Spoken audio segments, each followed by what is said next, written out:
Let's go ahead. It is April 7th, and it's 2021, and we're still experiencing the wisdom of uncertainty. My name is Sarah McLean, and we're here today with Awaken Wednesday. And I'm really excited that this first 3 Awaken Wednesdays are really surrounding the wisdom of the film, A Call to Awakening. It's a beautiful film series, and we've been taking little clips of those and facilitating a discussion and meeting some of the people in the film, the filmmakers, and then we have an opportunity to meditate together, cultivating some of the wisdom from the film and really embodying it. Today, I'm excited to announce that Samir Patel is here. He's a filmmaker. Katie Mottram is here. She's a producer. And Julian Baller is here, and he's a producer. And today, Julian's going to be sharing a little bit about the film and the messages in the film. So hello, Julian. Hello, Sarah. Hello, everybody.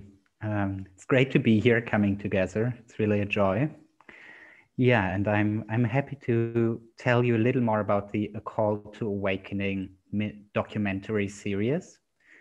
It is an ongoing inquiry about the topics and conditions of deep transformative change and the, how we say, feedback loop between inner and outer work that we are convinced is necessary to really transform. And we started to make these movies at the beginning of the pandemic, and we thought it might just be a little pandemic project, but then uncovering layer by layer what transformation and change really means, I think we really got soaked into this inquiry. So we are continuing to interview thought leaders, most of them at the on the border of science and spirituality, many in the work of mental health, shamanism, the arts, science, to really figure out how those voices of these people and this wisdom that you can hear in the choir of interviewees from the movies can come together to synergize and radiate those messages out into the world. We've been making 2 parts of the movies, or released 2 parts already, and we're just going to show you a clip today around a topic that has been very relevant in the films, which is conscious communication and safe spaces, which has been, of course, always over and over again showing up in the interviews, but also, of course, between us as a team. It's a continuous encouragement to really practice that as a team.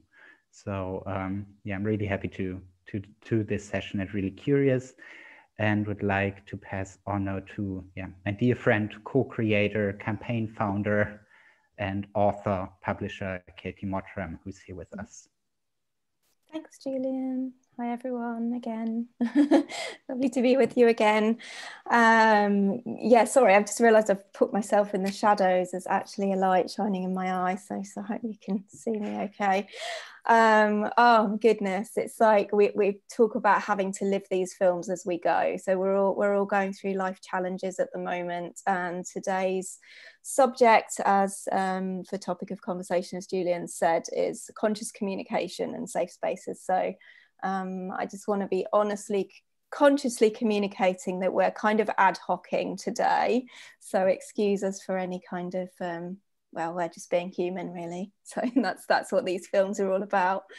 So yeah, I'm really excited that we have 2 wonderful friends from the films to have a discussion today. Dr. Mick Collins and Coco. I always pronounce your name wrong, so maybe you can pronounce it for me. But Oyesiena Ray. I'll ask you both to introduce yourselves when we go to the discussions. But Sarah, maybe we can start with the clip for today, and then we can go to talk about the content. Thank you. Enjoy, everyone.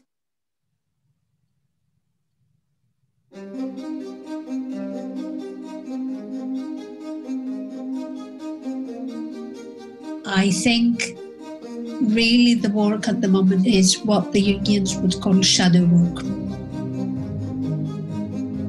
Trauma is felt and stored in the body.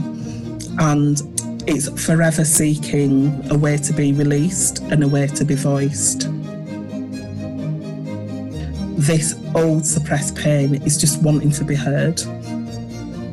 The shadow in Jungian analytic psychology are all the aspects of the self that we have denounced, the things that we are and we think we're not.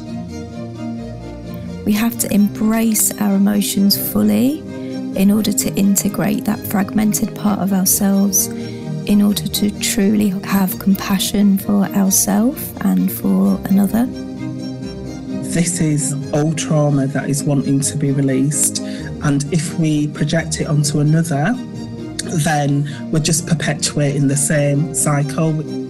And we can only hold space for another person at the depth that we have gone to within ourselves. Doing this deep work expands our capacity to be compassionate to another's healing.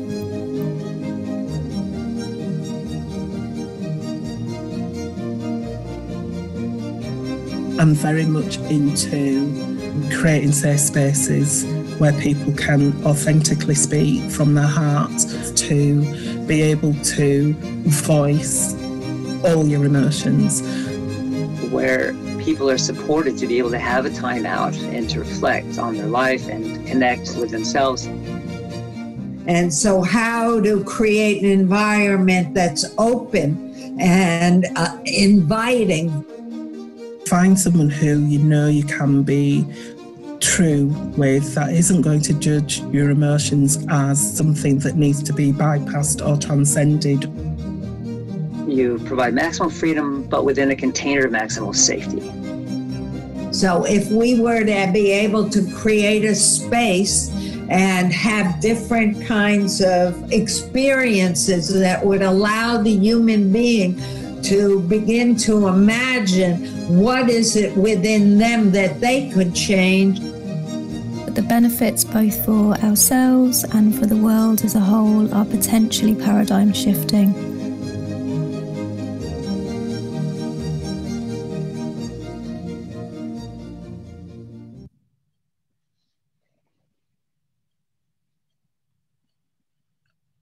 Thank you, Sarah. So we open up to, there's so much good content in that short little clip.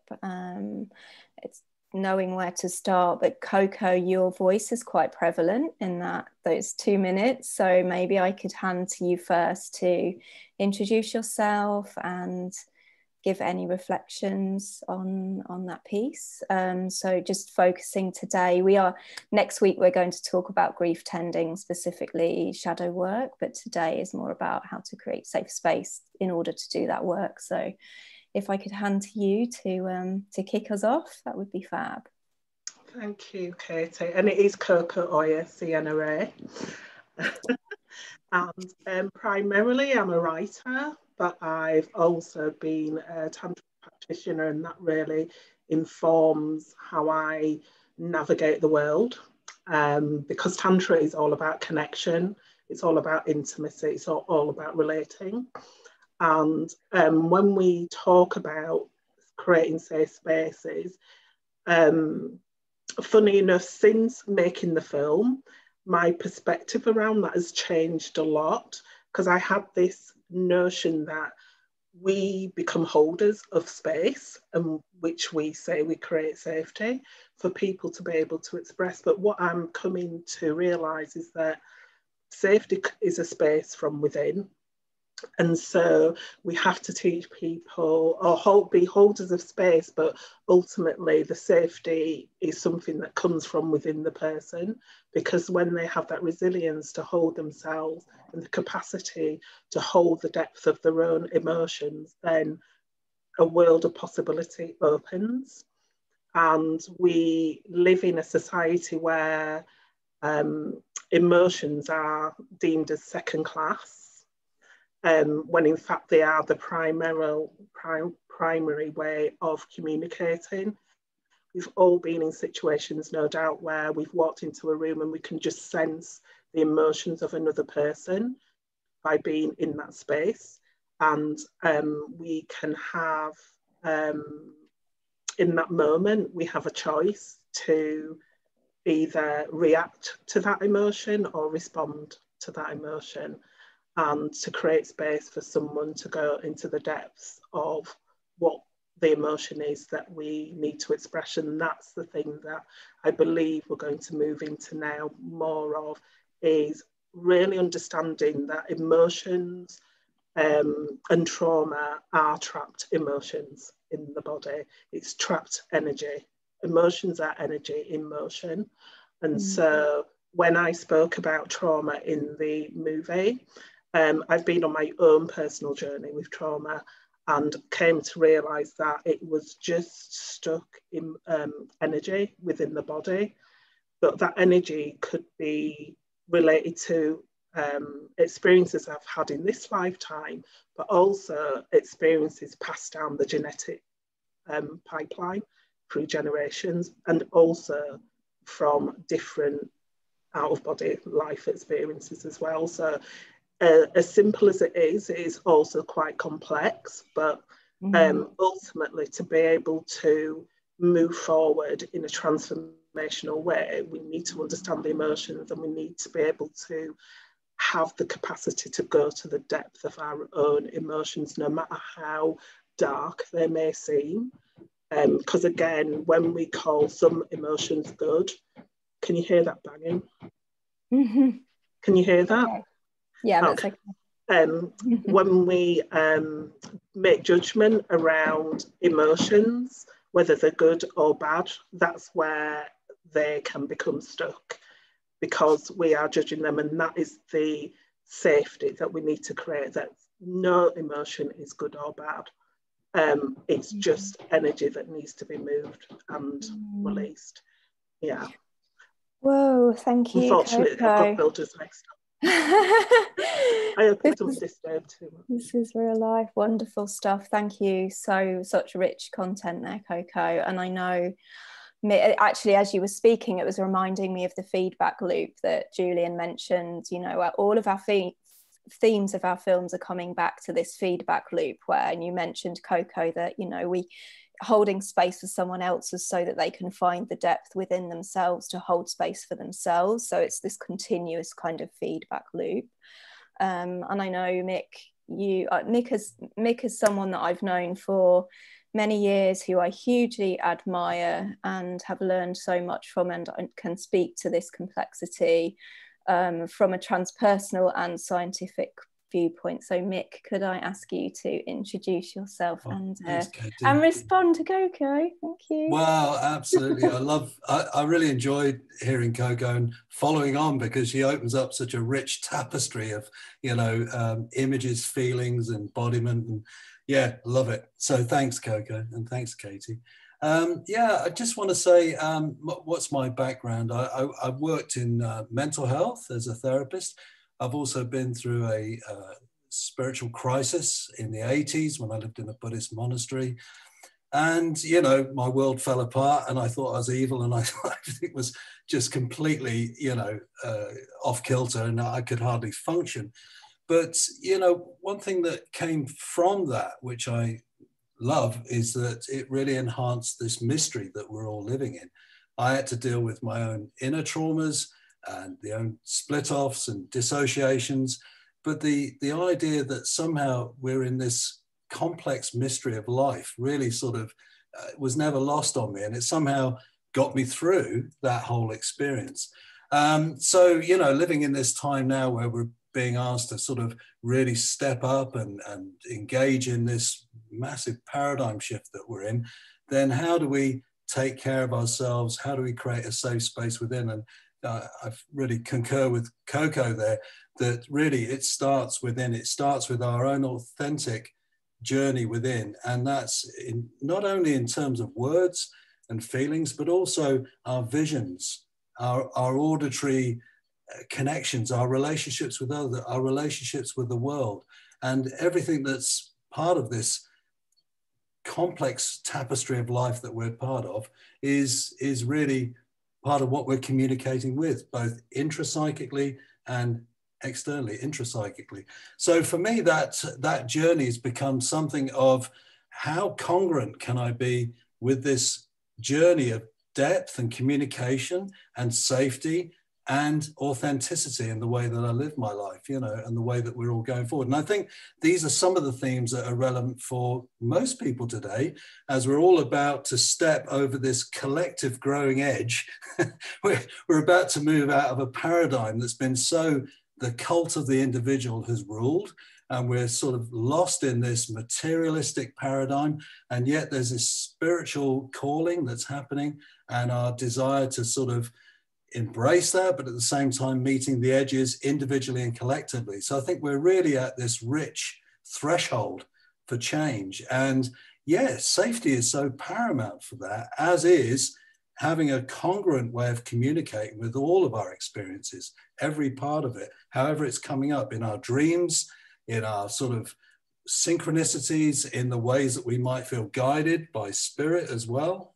You know, all of that is part of that communication system. So for me, I think this is a really rich topic, and something that, you know, the more you go into it, you realize it's never just about crossing a threshold and you're done. This is a journey. We are on a big journey, and it's going to change everything. And it's up to all of us to do that. So, you know, welcome to the threshold. I think we're already stepping well over it, actually. So yeah, great.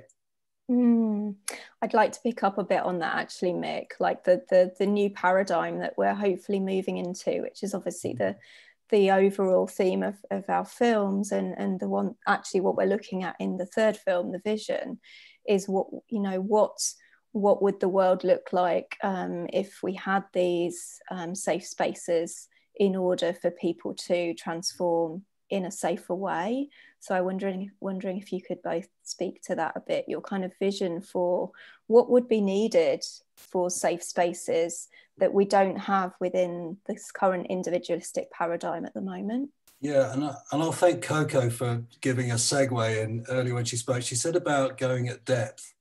And the first thing is, and I think what Coco represents in her work, is actually not to be frightened of that depth. You know, I don't mean to be sort of disrespectful, but as a society, we've lived very superficially. You know, the way that we've just been caught up in this superficial engagement with life, going after certain things and, you know, I don't know, getting our sort of all our goals and personal achievements met. That's fine, that's great. But there's something that we've been missing, and it's this interconnectivity, this depth. And so how do we create a safe space, is what you're asking, for that to happen?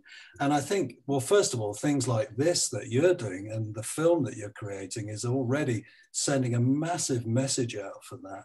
And I think also there's room for that to then, if we have our communities, that's great. But actually having the courage, and I think this is, because I notice in the 4 agreements for conscious communication is listen from the heart, share from the heart, be lean and be spontaneous. But actually, you know, the word courage in French means cœur, is heart. And I think we need courage to step forward and to speak our truth. I think that's already the beginning of the journey. And that is also with places where we may not feel our truth would be so welcomed. And then we're getting to some real edge work. So having communities of support to enable us to do that, having peers that will talk with us and share and help us navigate those edges, I think is not only a growing edge, but a creative edge, something that we're really able to then understand that we're not alone every time we have that conversation with someone about, actually, I'm going to say no to this particular scenario that I'm in because that paradigm's finished. You know, there's something more is needed. And I think that's got to happen in all of our institutions, and we've got to be brave to do that. But there's no other way. I mean, it's down to us to do it. And of course, create a safe space. I'll say more about that in a minute, but I'd love to hear what Coco's got to say too.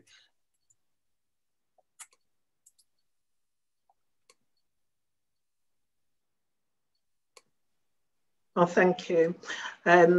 Yeah, one of the most key points for me is that we are going to have a massive shift from just being in the mind into the body, because trauma, our deepest feelings, our deepest emotions live in the body. They're not just created in the mind, they live in the body. And so embodiment is a key element for the shift that's coming through. Because we've already seen what happens when we create a society that just comes from mind and doesn't take in the other side of living. Mind is very masculine, and our deeper intuition, which will guide us, is like a feminine trait. And when I speak of masculine and feminine, I don't mean male and female. I ultimately mean the movement of what creates life, which, if we look at it as in yin yang, the light and the dark, we can't have one without the other. So there needs to be a massive shift away from the mind and into the body, because that's where trauma lives. It's where it moves through. It's where, when we get into our senses and our feelings, we can actually feel the depth of who we are and begin to feel safe, because we are connected to the body. Most feelings of unsafety come from because we don't actually live, or we live in a disembodied way. And so we have this sense of not being fully present to life and not being fully solid. And so, moving into the body is, I think, will become more prevalent and a way of embodying the shift, because it is a paradigm shift, it is an energetic shift. And as I've said, emotions are energy, and this is what's moving now. It's hard to kind of put into words what's happening in the collective now, because it is a movement of consciousness. And the unease we feel around that is because we're not fully embodying the truth of it. We're again wanting to analyze it as a mind thing, when it's not. It's a whole collective shift in consciousness, which means we have to begin to relate on a deeper level. We need to see ourselves as being interconnected, and interconnected to all of life, to nature, to everything, because we are moving as a whole organism and a whole body. It's not just a planetary movement, it's a cosmic movement. And it's an individual and a collective movement as well that's taking place. Beautiful and painful at the same time, and just really recognizing how it fits from last week's theme of sitting with uncertainty as well, and how we really need to be able to do that in order to create the safety.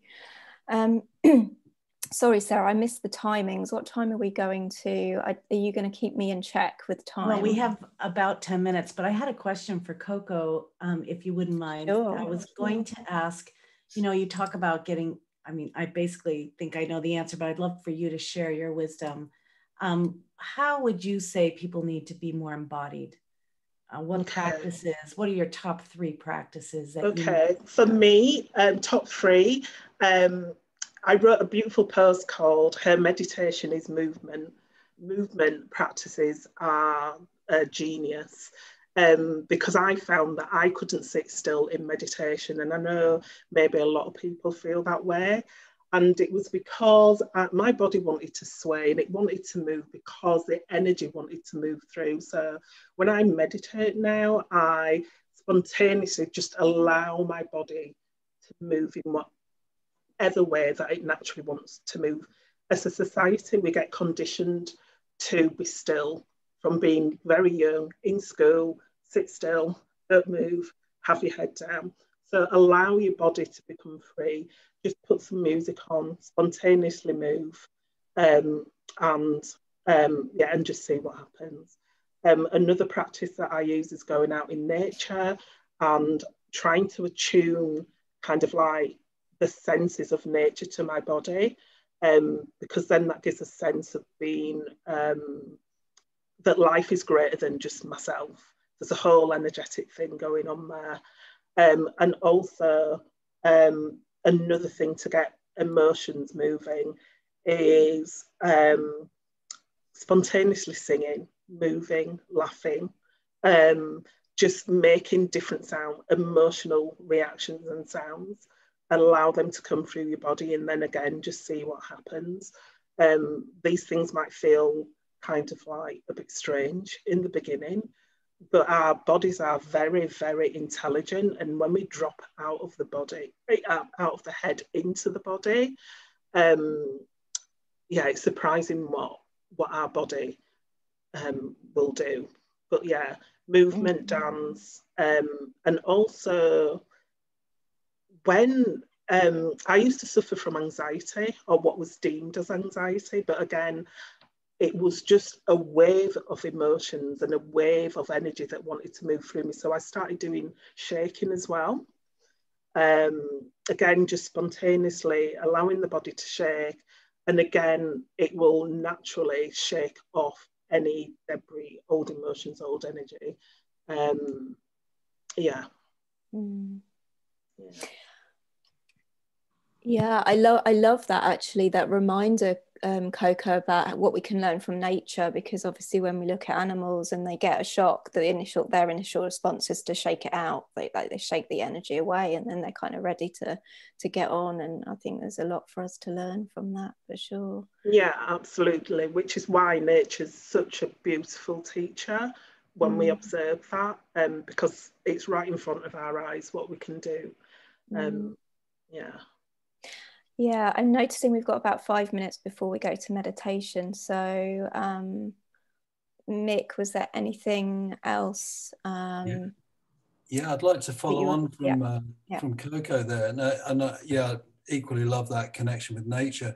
And it's also about, I love the way that, Coco, you were talking about following your own nature. And I mean, if you think about all the various channels that are sort of our ways of expressing and perceiving the world, actually just dropping out of your everyday identity and all the roles that you think you're in, and just listen for the channel that's happening. So you might have an internal vision that's coming to you. Track that and see where that vision is leading, and just let it unfold. And then you might then find the bird song catches you, and you can get into movement with that song. And before you know it, you're following the river's way of your own nature. That's Arnold Mindell's works, The River's Way. But I love using that method, and you can actually go home at night and you might have a nighttime dream that's really calling you, and that sense of deep spirit within, that calling, that vocation that's trying to come forward. I remember having a dream 20 years ago of a wizard who had a light ball, a globe of light, and I was being pulled into a circle and I couldn't get out of it. This was so powerful. And the wizard threw the ball of light in my solar plexus. And I woke up and I thought, it was such a powerful dream. I didn't go into that identification with being a wizard, because that's an archetype and I couldn't fulfill that. And that would be a bit silly. But what I did was I tracked where I'm being a bit wizard-like in my life and where I'm being lit up in my heart and my solar plexus. And before I know it, all sorts of things started coming off that, and they still are, because I honored the archetype, the natural, that's nature arising within you. So there was something about that, you know, to be confident, to just follow our dreams and think, have a guess and see what it means. You're the best judge of what your dreams mean. You can look up a dream book, but people like Carl Jung would say, trust your, you know, what do you associate to that? What do you associate to the light? What do you associate to the wizard? What do you associate to being pulled in at it without any ability to break free or something? You might feel, wow, you know, that's powerless. But then you might find there's something about that which is interesting. So for me, this is all an invitation to open up to something incredible of our own nature, which is, let's be honest, been squished. When was the last time at school you heard anyone talking about dream work, or at university? When was the last time you went into a hospital and people said, what have your dreams been like? Let's have a look at that symptom as a dreaming symptom. And let's find out about what your body's trying to bring forth. So really tracking our own nature is a truly great way to be consciously communicating with all of who we are holistically. So, and having compassion for the sides of ourselves that have been hurt, and for the sides where we've hurt others. You know, it's a two-way thing as well. And, you know, that's a really important part of being honest and truth-telling. There's a word parrhesia in Greco-Roman called truth-telling. And how far can you go with your own truth? How deep, how far? And that's not a question of being like in the SAS, but that's a question of just, yeah, that's about right for now. I can't go any further for now, but that's okay and great. And then look at what that means in terms of your self-awareness and your journey of, you know, taking this work forward. So that to me would be a part of really honoring that nature within as well and between us. Yeah. Beautiful. Thank you, Mick. So we've got 2 minutes before we go to meditate. Julian, did you want to add anything before we go to? I think we've got questions after the meditation. Is that right, Sarah? Yeah. Okay. So 2 minutes of wizardy wisdom, Julian. Wizardy wisdom. I want to express first of all gratitude for this incredible richness and like unpacking these topics in such a beautiful way. There is so much resonance in me in what you said about the connection to nature and the movement and the embodiment, and really the safe space within ourselves and all we communicate with. And having myself just an academic background in parts and also in political theory and science, there are freedom is always played against liberty and safety. I think we can only be safe when we can really be free. It's not against each other. And this is really coming through and being transformed in the new paradigm we are talking about, I'm convinced. But yeah, it's a minute. I want to leave the last words of the discussions to you, but not without expressing my gratitude again. Can I just add one thing? Just going off the back of what Mick was saying around compassion, it is one of the biggest things, because we have to allow for our messy human self. And we have to be brave enough to be as ugly as we need to be in our expression. You know, life is messy. Being human is messy. It's not something that's wrapped up in pretty bows of love and light. Going into the shadow can feel painful, and it can feel dark, and it can feel mysterious, and you can feel lost. And you may want to scream and shout, get a cushion, bang it, scream into it, just allow the emotions to come. But ask yourself, how messy and ugly are you allowing yourself to be in that expression as well? And be compassionate to that side of you. Thank you, Coco. Absolutely, that full circle of compassion to self before we can be to others is so important. So that's taking us into our meditation, Sarah. Thank you, Coco. Thank you, Katie. Thank you, Julian. Thank you, Mick. Thank you all for being here in this discussion. And before we start, I want to give some guidelines to meditation. For those of you I haven't met, my name's Sarah McLean, and been teaching meditation a while, and I love this conversation. I do know that sometimes when people take that inner journey, there are a couple of ways they deal with it. First, they pretend that everything's fine and everything's shiny and happy and they're fine, and they put this mood on. One of my very first teachers is Maharishi Mahesh Yogi. Some of you know, the guru to the Beatles. And he would say, you know, that is the opposite of enlightenment, is to pretend or to mood make. Pretend everything's one way when it's not. So the messiness is important, the wholeness is important.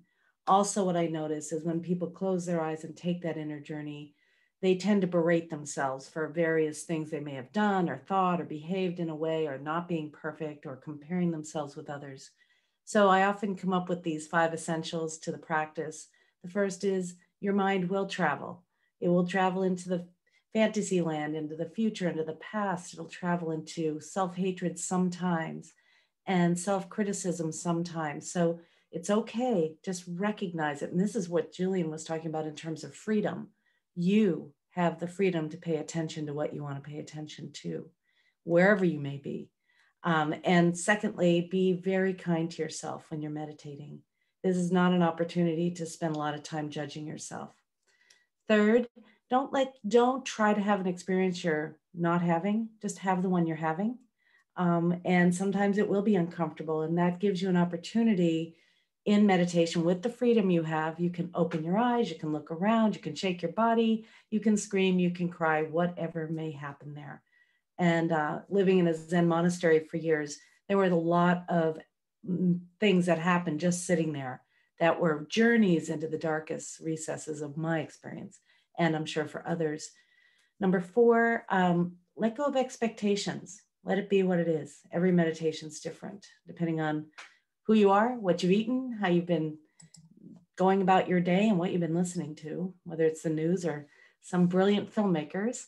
And lastly, sticking with the practice is really what gets you over the humps, is to be able to bear witness to the sensations, bear witness to the discomfort, and not to leave yourself just because things get difficult. However, as Mick was saying, go as far as you go, and that's it. And this is a very short meditation, but it is designed to help you find that sanctuary within. And so I'm going to show you one of my favorite quotes. And so what I'd like to do is invite you now to either stand or sit or lie down. And I'm going to actually stand for a moment or two because I love the idea of swaying and shaking. One of the biggest ways to get rid of trauma, according to a man named Dr. David Berceli, is to shake your body. It may feel strange and you may feel a little self-aware and afraid of it. You can put your video off if you want, and close your eyes if you want, or gaze downward to the floor, and just begin to shake your hands, your body. If you want to sit in place and do it, you can do that too. Just shaking out your whole body, because emotions are energy in motion. And sometimes, as we've heard, get lodged in your body. So no one's watching you. Shake it out. Shake it out. And then you might move to a more still experience, whether you're sitting or standing or even lying down. So being with the body in this moment, eyes closed or gazing downward to the floor, you can begin to deepen your breath. We'll be practicing for a few minutes here, and I'll be keeping track of the time. Breathing in slowly and deeply through your nose at your own pace, and breathing out slowly and fully through your nose at your own pace. Long, slow, deep breaths invite the vagus nerve to be massaged, and that invites the parasympathetic response to take over any kind of fear or anxiety. Letting that breath return to its natural rhythm and depth. And begin to notice where your body or your chair meets the earth. Perhaps you notice your feet on the ground. Perhaps you notice your seat in the chair and the support of the environment around you.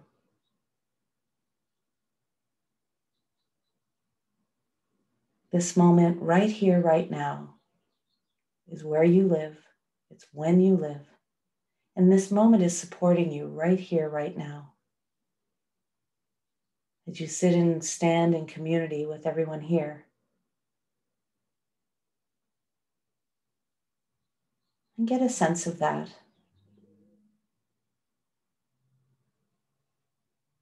Feeling the support of nature.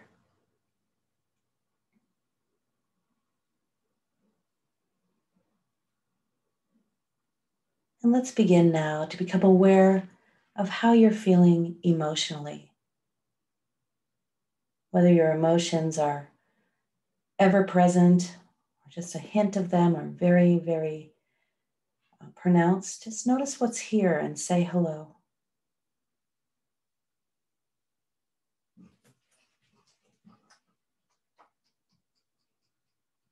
You You might even call them by their name. Hello, anxiety. Hello, fear. I see you. I feel you. I acknowledge your existence. Hello, love. Hello, compassion.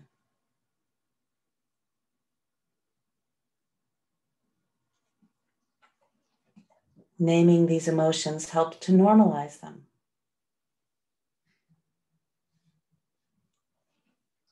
As we've been saying, emotions are natural.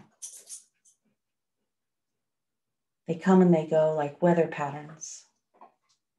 And to pretend they aren't here is not enlightened. Noticing now where you might feel an emotion in your body. Scanning your body, softening places that are tense. Letting your belly be soft. Surrendering to gravity.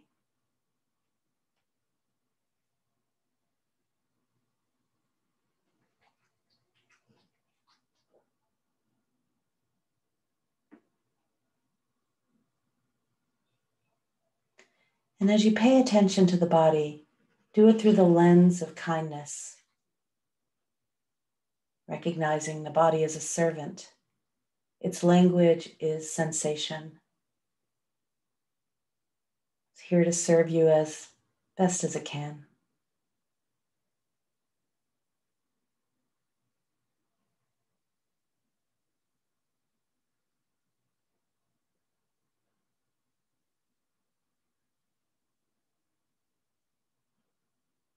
Become aware now of the sounds in the environment.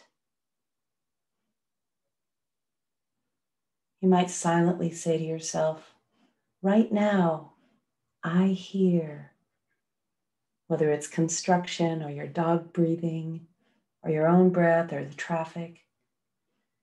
Let's take a moment and simply silently become aware of the sounds we hear, whether inside or outside of ourselves. Right now, I hear, whatever it may be.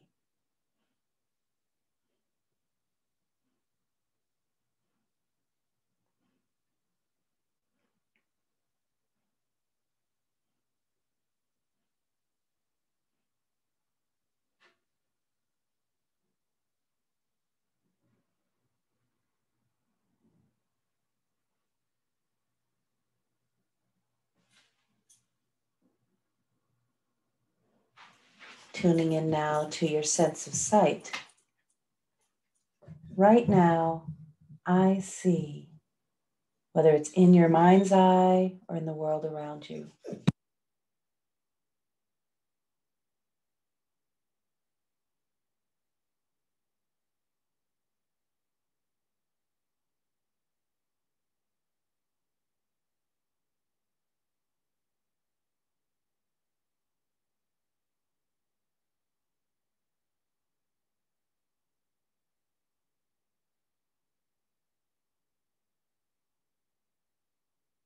Now, I feel, and begin to name again what you may be feeling physically or emotionally.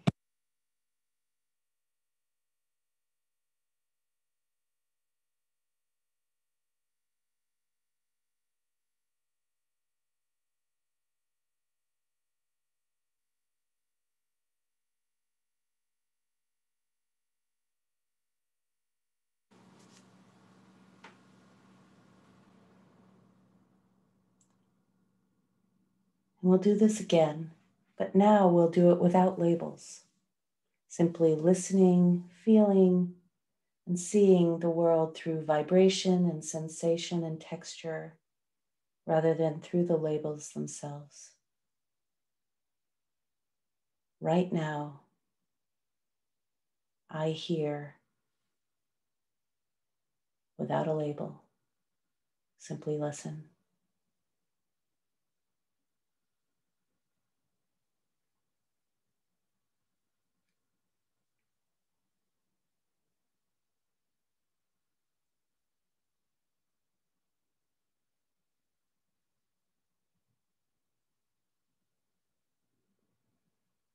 right now, I see.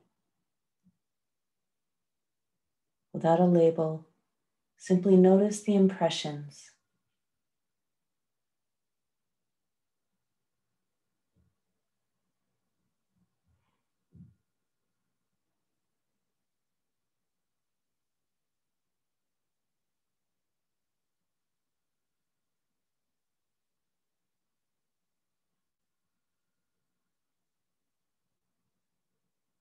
And right now, I feel, without any labels, simply feel the sensations that are coming and going physically and emotionally.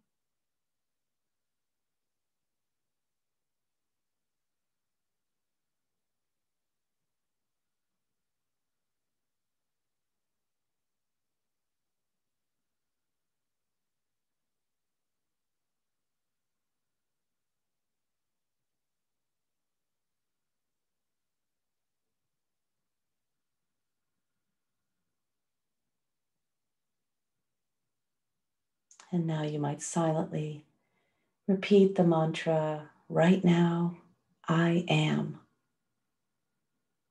Right now, I am.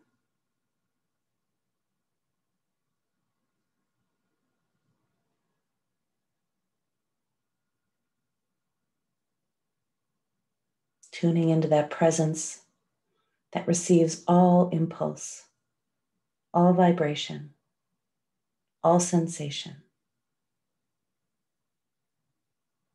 We'll sit like this or stand like this for a couple more minutes and I'll keep track of the time.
Tuning in to the safety of this moment, to the reality of the I am, of being right here, right now.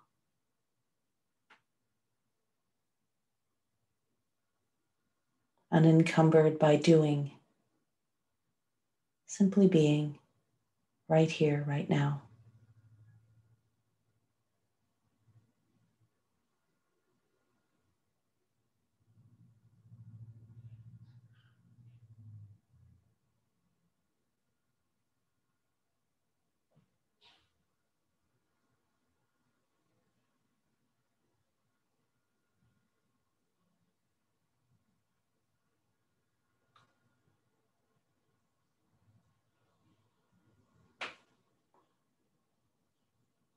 Letting go of the mantra, letting go of all doing, resting in existence, resting in presence.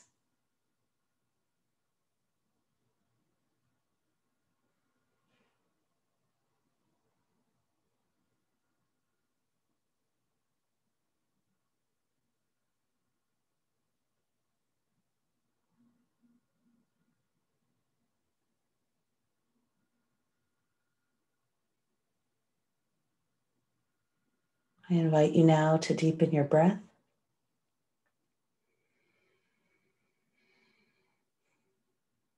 Tune in to whatever sense of safety may be here for you, whatever sense of belonging, whatever sense of freedom might be present for you.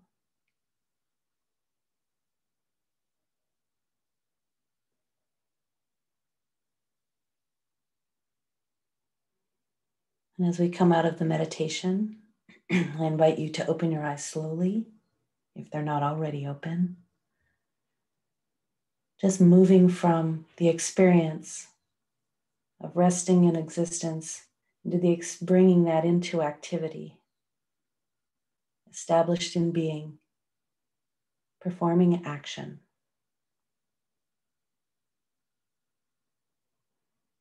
You can open your eyes first with a downward gaze,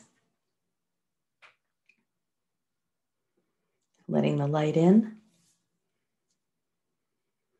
or out. And when you're ready to open them all the way, do it at your own pace.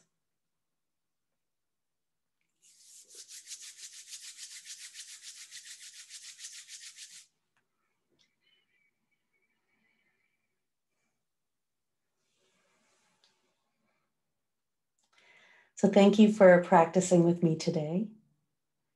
Thank you for being part of this time together, whether it's your morning or afternoon. Have a beautiful rest of your day. We're going to go ahead and open up the conversation. If anyone has any questions or comments, you can go ahead and put them in the chat or raise your hand if you know how to do that. And for those of you who have to leave, thank you again for joining us. I'm going to put a link here. So if you want to join us, we're here every Wednesday. That was a meditation I was doing yesterday spontaneously, and I was really happy to share it with you today. I was outside in this beautiful, glorious day here in California and did that myself. And I just thought, this is it. This is it.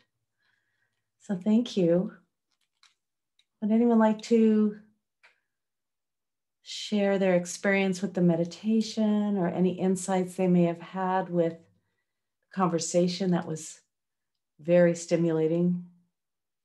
Feel free to unmute yourself, Katie or Julian or Samira, Coco or Mick. And for those of you who are not unmuted, go ahead and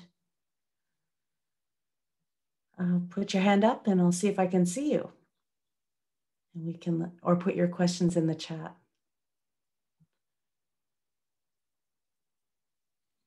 Yeah, I love this. Let your light in. I'm like, wait a minute, it's already in. I wanted to let it out. I love that, Sarah. Let your light out. Yeah, we don't often think that way, do we? Yeah. I just really want to thank Mick and Coco for being here with us. Just, yeah, really, it's always such a joy and fruitful conversation. So thank you. And also Samir. Samir's just such a, like, just, I don't know, just an incredible interviewer who seems to pull out these nuggets from everybody. So, and the themes have come out of the films from your interview, Samir. I don't know if you wanted to say anything because you're with us. So. Yeah. Thank you everyone for joining us today.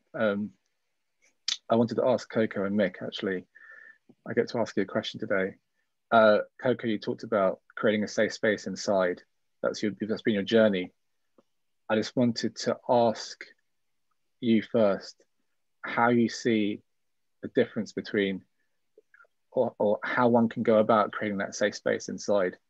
And Mick, for you, how important is the inside? So Coco, you've got a minute, I think, to answer the question. Oh, try and do it in a minute. Again, it's just a simple thing of not thinking that we're looking for outside validation. Validation of self comes from within.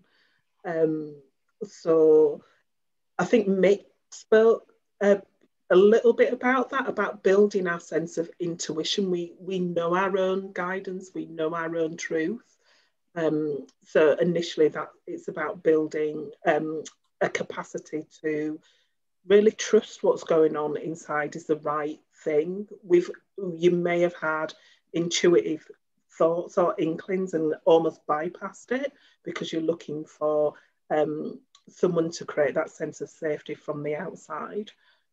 So intuition is a key point. Since we've only got a minute, I'll just say that is one of the key points to kind of build, but it's kind of a really big topic. That's creating sense of safety, because it is all about building resilience. I think Sarah spoke to it in the meditation about sensation. Often when we have trauma, we get triggered when it's deep trauma, but often people call activations triggers.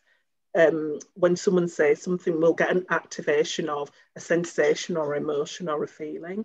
And often we project that outwards because we think it's the other person creating that, when really it's something going on within ourselves. And that's when Mick was talking about going into the self. That is the thing that, oh, I feel a sensation. Oh, I'm activated here. Oh, this really feels painful. Rather than thinking it was caused from outside, begin to go in and ask the body, what are you trying to tell me? What are you trying to release? What are you trying to show me? I think that's a minute. Yeah. So, thanks, Coco. Samir, you asked me what do I find valuable about the inside? Yeah. I mean, how important is it to start inside? What are your thoughts? Yeah, it's essential. I mean, you know, for me, the whole thing of vocation, you can just hear that as a job or a career move. For me, it's about how you're orientated to your incarnation, the world that you've been born into, the sort of life force that's with you. And there's some deep soul calling that goes, sends a little message. And if you just listen to that vocation, that's the beginning of a real sense of being incarnated. And there's what goes with that. I'm going to give it the 3 V's. I think then when you get your vocation connection with this incarnation, you're more likely to start resonating with the vibrations of your true nature, which are both within and without. If we think we're interconnected, as Coco said, to the whole cosmos, that sort of vibration. And then get to volition. Find out then what's moving. What are you called to do? But also pick up your vibration and then live it as a volition. So that way it's integrated fully as inner and outer. And I think those 3 V's, there's probably a load more V's we can check in, but for a minute, that's not bad. We'll have the 3 V's. Thank you. Vocation, vibration, volition, but they're experiences. They're not just ideas, you know, they're experiences. Yeah. Thank you. I'm going to go back to you, Katie. Thanks for being a great host. And thank you, Sarah, and thank you, Julian. Yeah, thank you. Thank you. I'm going to stop the recording right now.